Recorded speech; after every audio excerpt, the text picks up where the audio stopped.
To the point programme में एक बार फिर से आपका स्वागत है। आज का विषय है आरएनए आधारित एंटीवायरल। सबसे पहले देख लेते हैं चर्चा में क्यों है। हर साल दुनिया भर के किसान पौधों के विषाणुओं से जूझते हैं, जिनके लिए जीवाणु या फंगल संक्रमण के विपरीत कोई सीधा इलाज नहीं है। खाद्य एवं कृषि संगठन के अनुसार कीट और रोग हर साल वैश्विक फसलों का लगभग 40% नष्ट कर देती हैं, जिसके परिणाम स्वरूप 220 बिलियन अमेरिकी डॉलर से अधिक का नुकसान होता है। इसमें से सिर्फ प्लांट वायरस की वजह से 30 बिलियन अमेरिकी डॉलर से अधिक का नुकसान होता है। सबसे अधिक नुकसानदायक विषाणुओं में से एक है खीरा मोजेक विषाणु, जो 1200 से अधिक पौधों की प्रजातियों को संक्रमित करता है, जिनमें खीरे, स्क्वैश, अनाज और औषधीय पौधे जैसी महत्वपूर्ण फसलें शामिल हैं। अब जान लेते हैं आरएनए साइलेंसिंग के बारे में। पौधों की प्राकृतिक रक्षा प्रणाली।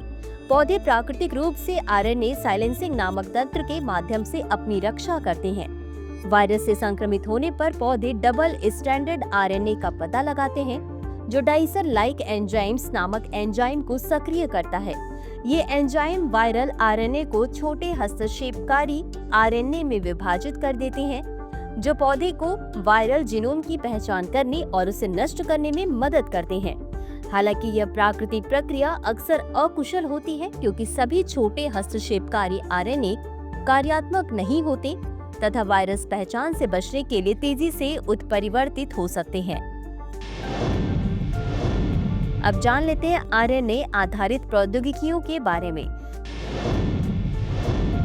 पौधों की प्रतिरक्षा को मजबूत करने के लिए वैज्ञानिकों ने आरएनए आधारित प्रौद्योगिकियों जैसे कि होस्ट प्रेरी जीन साइलेंसिंग और स्प्रे प्रेरी जीन साइलेंसिंग का विकास किया है। HIGS में पौधों को आनुवंशिक रूप से संशोधित किया जाता है, ताकि वे वायरस को लक्ष्य करने वाले dsRNA का निरंतर उत्पादन कर सके, जिससे उनके पूरे जीवन चक्र में आंतरिक सुरक्षा प्रदान की जा सके।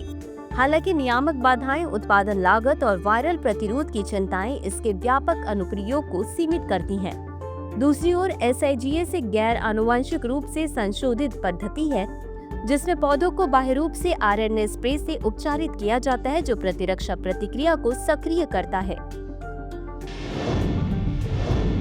नई खोज प्रभावी dsRNA। वैज्ञानिकों ने अत्यधिक कार्यात्मक siRNA से समृद्ध प्रभावी dsRNA का निर्माण किया, जिससे वायरस पर अधिक सटीकता से लक्ष्य साधा जा सके। प्रमुख विशेषताएं: यह वायरस के जीनोम के संवेदनशील क्षेत्रों पर सटीक हमला करता है। यह एक साथ कई क्षेत्रों को लक्ष्य बनाता है, जिससे वायरस के लिए उत्परिवर्तित होना और जीवित रहना कठिन हो जाता है। नए वायरस से निपटने के लिए इसे 1 महीने के भीतर पुनः डिजाइन किया जा सकता है। चुनौतियां और भविष्य की दिशाएं। बाहरी परिस्थितियों में स्थिरता। आरएनए अणु सूर्य के प्रकाश, वर्षा और सूक्ष्मजीवी गतिविधि के कारण शीघ्रता से नष्ट हो जाते हैं। शोधकर्ता इस स्थायित्व में सुधार के लिए नैनोकण आधारित वितरण प्रणाली विकसित कर रहे हैं। लागत और मापनीयता। यद्यपि उत्पादन लागत कम हो रही है, परंतु बड़े पैमाने पर अनुप्रयोग अभी भी महंगा है तथा इसके लिए और अधिक नवाचार की आवश्यकता है। नियामक स्वीकृतियां। अमेरिका ने 2023 में आरएनए आधारित फसल सुरक्षा उत्पादन के लिए पहली मंजूरी दी। भारत जैसे देशों में विनियामक प्रक्रियाओं के लिए अधिक समय और विकास की आवश्यकता हो सकती है। इसी के साथ अंत में देख लेते हैं आज के अभ्यास प्रश्न को। आरएनए साइलेंसिंग के बारे में निम्नलिखित कथनों पर विचार करें। 1. आरएनए साइलेंसिंग वायरल संक्रमण के विरुद्ध पौधों की प्राकृतिक रक्षा प्रणाली है। 2. आरएनए अणु सूर्य के प्रकाश में अत्यधिक स्थिर होते हैं तथा बाहरी वातावरण में शीघ्रता से विघटित नहीं होते। उपर्युक्त में से कौन सा या कौन से कथन सही है या सही है? A केवल 1, B केवल 2, C 1 और 2 दोनों, D न तो 1 और न ही 2। इस प्रश्न का उत्तर कमेंट बॉक्स में जरूर दें। आज के लिए बस इतना ही। धन्यवाद।